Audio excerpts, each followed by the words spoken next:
Turuvekere sub inspector Sangappa Meni ಅಮಾನತಾಗಿದ್ದಾರೆ. ಆರೋಪಿಯ mobile ಮೂಲಕ ಹಣ ಪಡ್ಕೊಂಡಿರುವಂತಹ ಆರೋಪ ಈತನ ಮೇಲಿದೆ. ಆರೋಪಿಯನ್ನ ಜೈಲಿಗೆ ಬಿಟ್ಟ ಬಳಿಕ ಹಣ ಪಡೆದಿದ್ರು ಈ ಸಬ್ ಇನ್ಸ್ಪೆಕ್ಟರ್. ಆರೋಪಿಯ ಫೋನ್ ಪೇ ಪಾಸ್ವರ್ಡ್ ಅನ್ನ ಈ ಸಬ್ ಇನ್ಸ್ಪೆಕ್ಟರ್ ಪಡ್ಕೊಂಡಿದ್ರು. ಆರೋಪಿಯ ಮೊಬೈಲ್ ಮೂಲಕವೇ ಬೆಟ್ಟಿಂಗ್ ಆಡಿದ್ರು ಈ ಸಬ್ ಇನ್ಸ್ಪೆಕ್ಟರ್.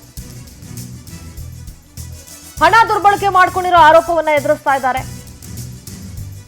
ಈ ಬಗ್ಗೆ ದಾಖಲೆ ಸಿಕ್ಕಿರುವ ಹಿನ್ನೆಲೆ ಸಂಗಪ್ಪ ಮೇಣಿಯನ್ನ ಸಸ್ಪೆಂಡ್ ಮಾಡಿ ತುಮಕೂರು ಎಸ್ಪಿ ಆದೇಶ ಹೊರಡಿಸಿದ್ದಾರೆ. ಇದ್ರ ಬಗ್ಗೆ ಪವರ್ ಟಿವಿಗೆ ತುಮಕೂರು ಎಸ್ಪಿ ಅಶೋಕ್ ಕೆವಿ ಮಾಹಿತಿ ನೀಡಿದ್ದಾರೆ. ಬೇಲಿನೇ ಎದ್ದು ಹೊಲ ಮೇಯೋದು ಅಂತಾರಲ್ಲ ಹಂಗೆ ಆರೋಪಿನ ಜೈಲಿಗೆ ಬಿಟ್ಟು ಆತನ ಮೊಬೈಲ್ ಮೂಲಕ ಫೋನ್ ಪೇನಲ್ಲಿ ಪಾಸ್ವರ್ಡ್ ಎಲ್ಲ ಪಡ್ಕೊಂಡು ದುಡ್ಡು ಹಾಕಿಸ್ಕೊಂಡು ಅಲ್ಲೇ ಬೆಟ್ಟಿಂಗ್ ಆಡ್ಕೊಂಡು ಏನು ಸಬ್ ಇನ್ಸ್ಪೆಕ್ಟರ್ ಕೆಲಸ ಮಾಡಕ್ ಬಂದಿರೋದ ಅಥವಾ ಇನ್ನೇನಾದ್ರೂ ಬೇರೆ ಕೆಲಸ ಮಾಡಕ್ ಬಂದಿರೋದ?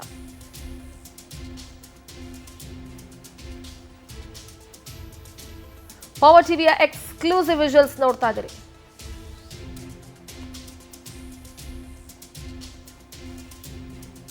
ಸಬ್ ಇನ್ಸ್ಪೆಕ್ಟರ್ ಮುಖ ನೋಡ್ತಿದ್ರೆ ಅಂತ ಎಕ್ಸ್ಪೀರಿಯನ್ಸ್ ಅಂತ ಅನಿಸ್ತಾ ಇಲ್ಲ. ರೀಸೆಂಟ್ ಆಗಿ ರೆಕ್ರೂಟ್ ಆಗಿರ್ಬೋದು, ಆದ್ರೆ ಈಗ್ಲೇನೆ ಈ ರೀತಿಯಾಗಿ ತಪ್ಪಲ್ವ ಇದು?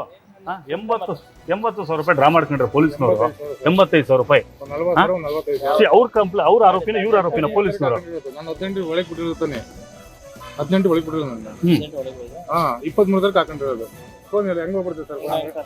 ಫೋನ್ ಪೇಲೆ ಹೋಗಿರೋದು ಸರ್. 200 ರೂಪಾಯಿ ಪೆಟ್ರೋಲ್ ಬಂಕಲು ಅವ್ರ ಹತ್ರ ಪಾಸ್ಪೋರ್ಟ್ ತಗೊಂಡು ಇವ್ರು ಇದ್ರೆ ಅವತ್ತು ಇದ್ರೆ ಹೇಳ್ರಿ, ಅದ್ರಲ್ಲಿ ಏನಿಲ್ಲ. ಎಲ್ಲರ ಮೇಲೂ ಬರೀರಿ, ಇವ್ರ ಮೇಲೂ ಪಿಟಿಷನ್ ಬರೀರಿ. ಯಾರ್ಯಾರು ಡ್ರಾ ಮಾಡೋರು ಎಲ್ಲ ಒಳಗಡೆ ಹೋಗ್ತಾರೆ. ಅವ್ರಿಗೊಂದು ಕಾನೂನು, ನಿಮ್ಗೊಂದು ಕಾನೂನು ಇಲ್ಲ. ನೀನು ಆರೋಪಿನೇ, ಅವ್ರು ತಗೊಂಡ್ರೆ ಅವರು ಆರೋಪಿನೇ. 23 ಫೋನ್ ಪೇಲೆ ಮಾಡಿರೋದು. ಪಾಸ್ಪೋರ್ಟ್ ಅಲ್ಲೇ ತಿಳ್ಕೊಂಡ್ರೆ ಅಣ್ಣ, ಅದು ಪೆಟ್ರೋಲ್ ಬಂಕ್ ಅಲ್ಲಿ 2 ಮುಂಚೆ ಆಗ್ತದೆ. ಪಾಸ್ಪೋರ್ಟ್ ತಿಳ್ಕೊಂಡ್ರೆ ಬರ್ತ್ ಮಾಡಿಕೊಂಡ್ರಂಗೆ ಇದು ಇದನ್ನ ಅವ್ರ ಮೊಬೈಲ್ ಅಲ್ಲಿ ವರ್ಕ್ ಮಾಡಿಕೊಂಡು ಪಾಸ್ಪೋರ್ಟ್ ಸಬ್ ಇನ್ಸ್ಪೆಕ್ಟರ್ ನಂಬರ್ ಇಸ್ಕೊಂಡು 200 ರೂಪಾಯಿ ಡ್ರಾ ಮಾಡೋದು. 200 ರೂಪಾಯಿ ಇದು ಫೋನ್ ಪೇ ಮಾಡೋದು. ಇದಕ್ಕೆ ಕರೆಕ್ಟಾ ಸರ್? ಪೆಟ್ರೋಲ್ ಬಂಕ್ ಅಲ್ಲೇ ಪೆಟ್ರೋಲ್ ಬಂಕ್ ಡ್ರಾ ಮಾಡೋದು 200 ರೂಪಾಯಿ. ಫೋನ್ ಪೇ ನಿನ್ ಕಡೆಯಿಂದ ಮಾಡ್ಸಿದ್ರು. ಆಮೇಲೆ ಫೋನ್ ಪೇ ನಂಬರ್ ತಗೊಂಡ್ರು, ಮಿಕ್ಕಿದಾಯ್ತು. ಮತ್ತೆ ತಪ್ಪಲ್ವ ಇದು? 80,000 ರೂಪಾಯಿ ಡ್ರಾ ಮಾಡ್ಕೊಂಡ್ರೆ ಪೊಲೀಸ್ನವರು 85,000 ರೂಪಾಯಿ ಅವ್ರ ಆರೋಪಿನ ಇವ್ರ ಆರೋಪಿನ ಪೊಲೀಸ್ನವರು. ನಾನು 18 ಒಳಗೆ ಬಿಟ್ಟಿರ್ತಾನೆ, 18 ಒಳಗೆ ಬಿಟ್ಟಿರೋದು. ಪವರ್ ಟಿವಿಯ ಎಕ್ಸ್ಕ್ಲೂಸಿವ್ ವಿಜುವಲ್ಸ್ ನೋಡ್ತಾ ಇದ್ದೀರಿ. ಇದೇನೇನ್ರಿ ಪೊಲೀಸರಾಗಿ ನೀವು ಮಾಡೋ ಕೆಲಸ?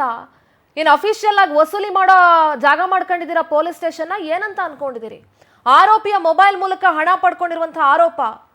ಆ ಜೈಲಿಗೆ ಆತನನ್ನ ಬಿಟ್ಟು ಆತನ ಮೊಬೈಲ್ ಫೋನ್ ಪೇ ಪಾಸ್ವರ್ಡ್ ತಗೊಂಡು ಅದರಲ್ಲೇ ನೀವು ಬೆಟ್ಟಿಂಗ್ ಕಟ್ಕೊಂಡು ಬೆಟ್ಟಿಂಗ್ ದಂಧೆ ಮಾಡ್ಕೊಂಡು ಏನಕ್ಕೆ ಕಾಕಿ ಹಾಕಿದ್ರಿ? ಕಳಿಸ್ಬಿಟ್ಟು ಅತ್ಲಾಗ ಬೇರೆ ಏನಾದ್ರು ಕೆಲಸ ಮಾಡಕ್ ಹೋಗಿಯಲ್ಲ. ಆ ಕಾಕಿಗಿರೋ ಅಂತ ಮರ್ಯಾದೆನೂ ಹೋಗುತ್ತೆ ನಿಮ್ಮಂಥ ಸಬ್ ಇನ್ಸ್ಪೆಕ್ಟರ್ಗಳು ಅಥವಾ ನಿಮ್ಮಂಥ ಪೊಲೀಸರಿಂದ. ತುಮಕೂರು ಪ್ರತಿನಿಧಿ ಹೇಮಂತ್ ದೂರವಾಣಿ ಸಂಪರ್ಕದಲ್ಲಿ ಜಾಯ್ನ್ ಆಗ್ತಾ ಇದ್ದಾರೆ. ಹೇಮಂತ್, ಎಲ್ಲೋ ಒಂದ್ ಕಡೆ ಎಲ್ಲಾ ಪೊಲೀಸರು ಅಂತ ನಾನು ಹೇಳಲ್ಲ, ಇಂಥವರಿಂದ ಆ ಕಾಕಿಗೂ ಒಂದು ಕೆಟ್ಟ ಹೆಸರು ಮತ್ತೆ ಪೊಲೀಸರು ಮೇಲೂ ಇರೋ ಒಂದು ಒಪಿನಿಯನ್ ಹೊಟ್ಟೋಗ್ಬಿಡುತ್ತೆ. ಆರೋಪಿಯ ಮೊಬೈಲ್ ಇಂದ ದುಡ್ಡು ಪಡ್ಕೊಂಡಿರುವಂತಹ ಆರೋಪ, ಏನ್ ಹೇಳ್ತೀರಿ?